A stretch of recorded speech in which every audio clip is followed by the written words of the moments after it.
Hey, Dirt Farmer Jay here from DirtFarmerJ.com. Recently we did a product review on the Fleximounts ceiling mounted garage storage system. Well, our friends there sent us another one of their products, the Handy Jack, which allows you to load the system lower and then run it up higher on the wall afterwards to get things out of the way. We'll show you the unboxing, all the parts that go into it, the assembly, and then we'll let you know what we think. Stay tuned.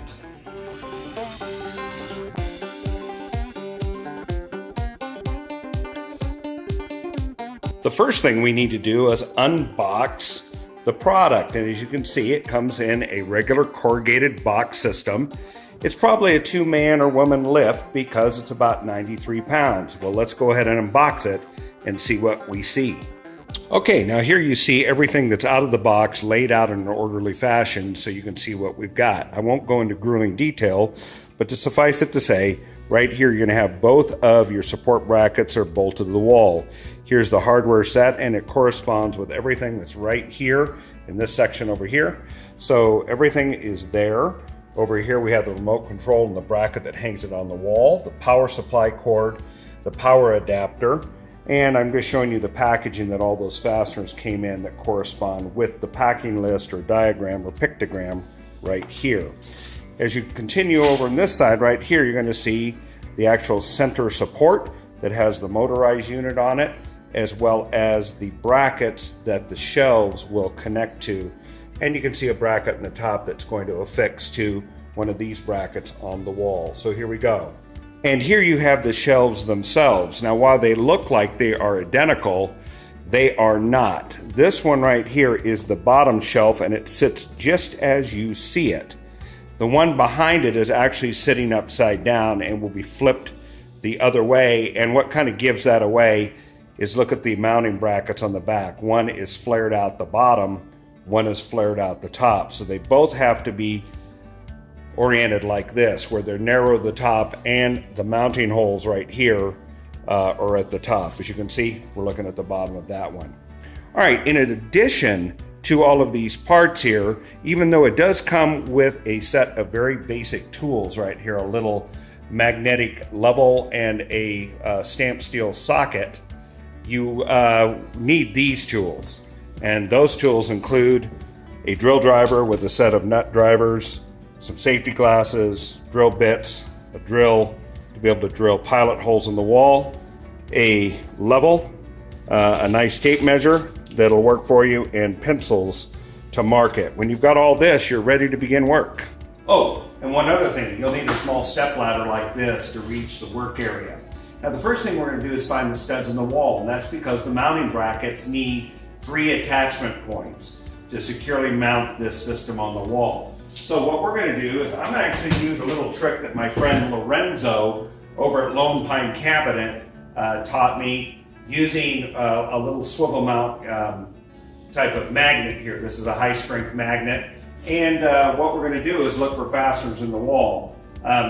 Honestly, I have a confession to make. I went out to look for my stud finder, couldn't find it, and I remembered his trick, and let's show you how it works. So I know that there's probably a stud somewhere along here because of the outlet. Let's just see if I can find something here. Well, there we go. There's a screw or a nail right there, so we'll go ahead and mark that. And I'm going to approximate 16 inches over to the left here. We'll go somewhere in this area, probably, oh, found another one. There it is right there. All right, so I'm going to mark there, and I'll go 16 inches or more to the left. Let's just see somewhere in this area here. I'm going to say there's got to be something. Oh, I think there it is again, right there. So we're going to mark that. We've now found our studs. Now, each of the shelves on the Handy Jack system is approximately 24 inches deep and about 46.5 inches wide. And I want to fairly center it in this area, perhaps move it off an inch off of this molding. But I don't want to move too far to the right for a couple reasons. One, I have an outlet here I need to clear a little bit.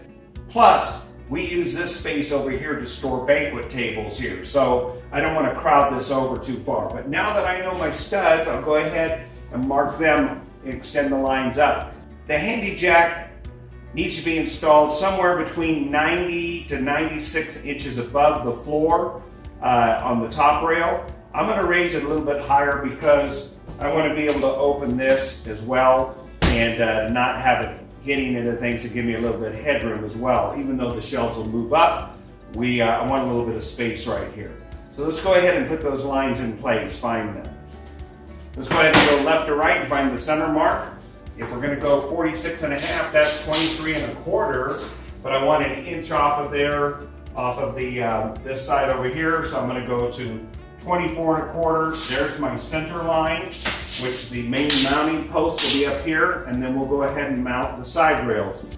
I'll go ahead and put those marks in, and then we'll begin installing, using a level and pre-drilling the holes, the main mounting brackets.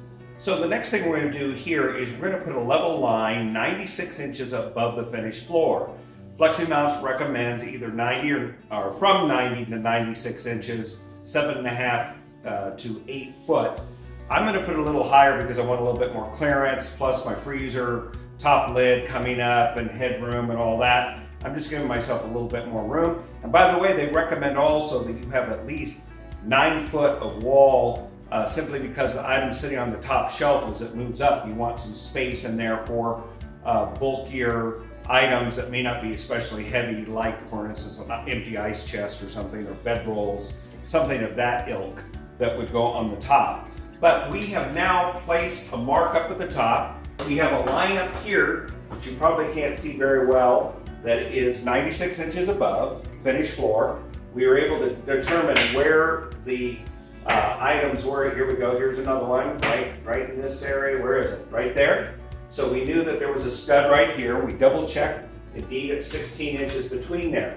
Now, when you go to mount the rails up here, the top rail takes 4 lags. You'll see the rail itself has a parallel row of mounting holes, and what you're going to do is on the stud, you're going to place 1 screw here, right, just offset a little bit on the stud itself. So they're both hitting the stud, but they're not in the same line vertically where it would tend to split the stud.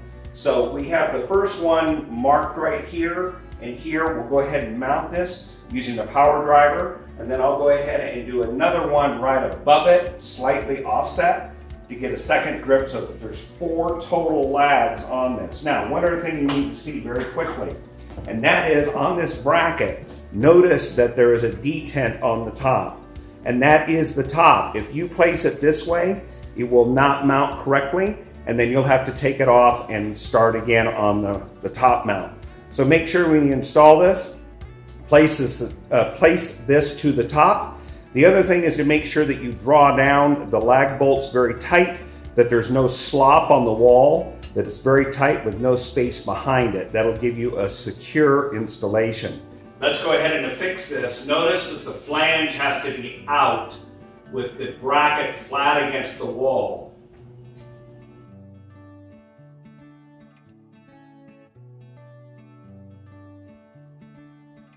That ain't going anywhere.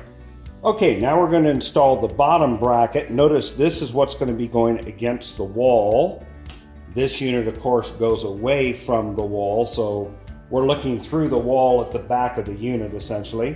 And the first thing we're going to do is place this right on this bracket. You see it right here. And using the provided bolts and insert nuts right there to stop them from vibrating off, we're going to go ahead and drop these through like this. We'll finger tighten them on the other side to begin with. And I like to use my power driver, but you can use a ratchet if you like. Okay, now the time is to hang this assembled unit with the bottom bracket to the center rail. And we're going to drape this over that top rail. You can see there's a specially shaped area here, along with a hole where a screw is going to come through to absolutely make sure this stays on that bracket no matter what happens. So that's all going to happen. Let's go ahead and hang it on the rail, and then we'll level it. That's all there is to it, and there's a little bubble indicator right here that's indicating it's hanging perfectly level.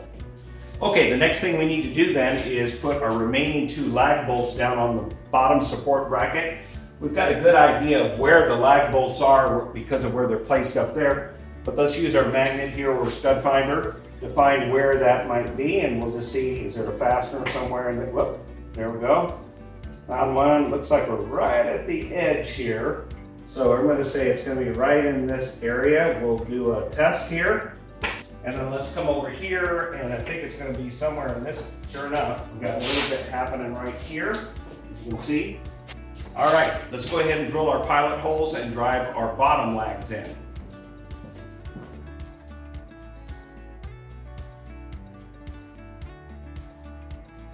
All right, let's go ahead and make sure to put in the top safety bolt to affix the center support post to the top support bracket. All right, it's solidly mounted to the wall. Let's get the shelves on it.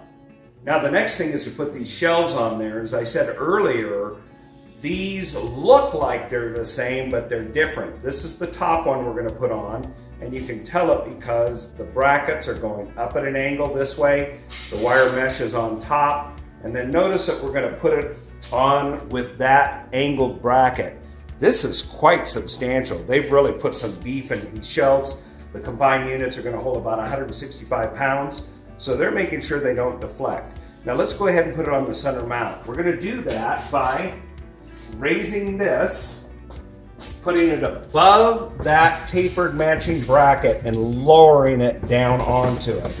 All right, we're gonna go ahead and put this tapered bracket right above it, and you have to fiddle with it a little bit. Lift, and it'll lock in, and it becomes quite substantial. In just a moment here, we're gonna go ahead and put 2 safety screws in here to stop it from coming up off of there. Let's step and repeat with the bottom shelf. Same thing, as you can see now, the wire surface is now facing up. The brackets are on the top half, and we're going to do the same thing again. As I said, these are quite substantial, so you might have to jostle them a little bit, and it might be helpful if you have a friend here, but here they go. It locks in place. All right, let's go ahead and secure these shelves by inserting these safety bolts.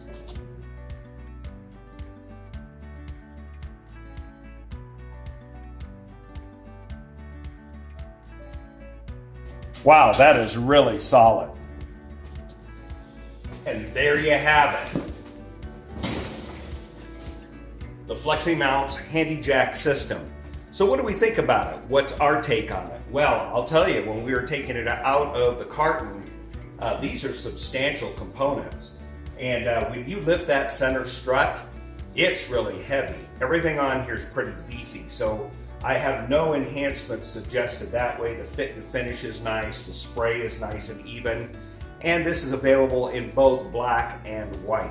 The packaging that it came in protected all the contents, so everything came in good shape. There is no structural damage, water damage, bends, or anything like that. What are some enhancements? Well, there's a couple.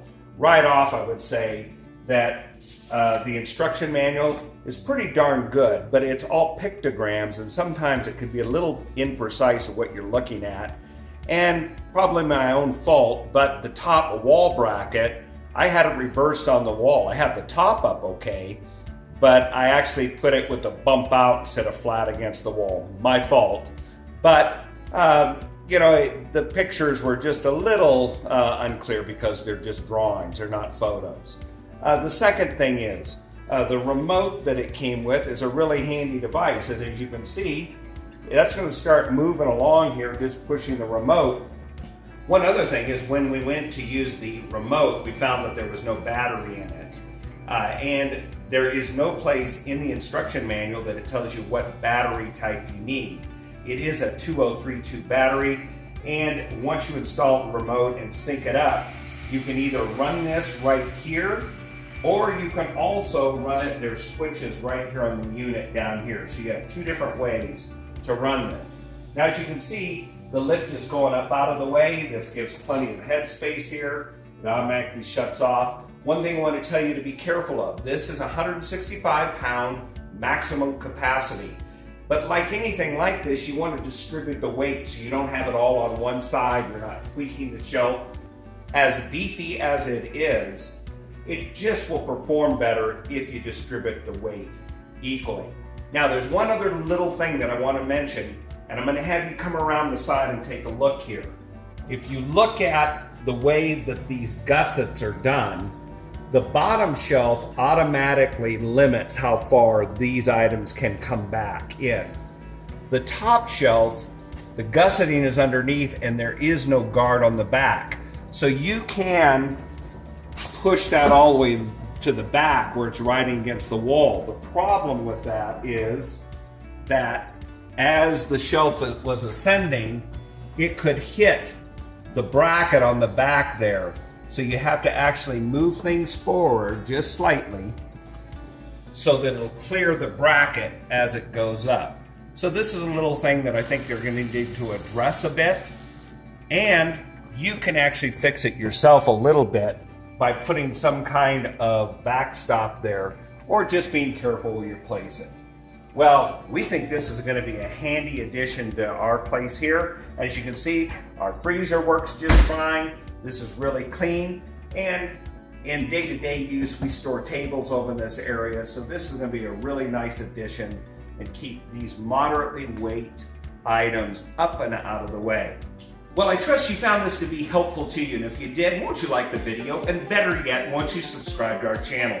If you subscribe, that helps us to put out more and more videos that are helpful to you on all sorts of wide range of subjects from the home, garden, and the kitchen. Until the next time, this is Dirt Farmer Jay from DirtFarmerJ.com.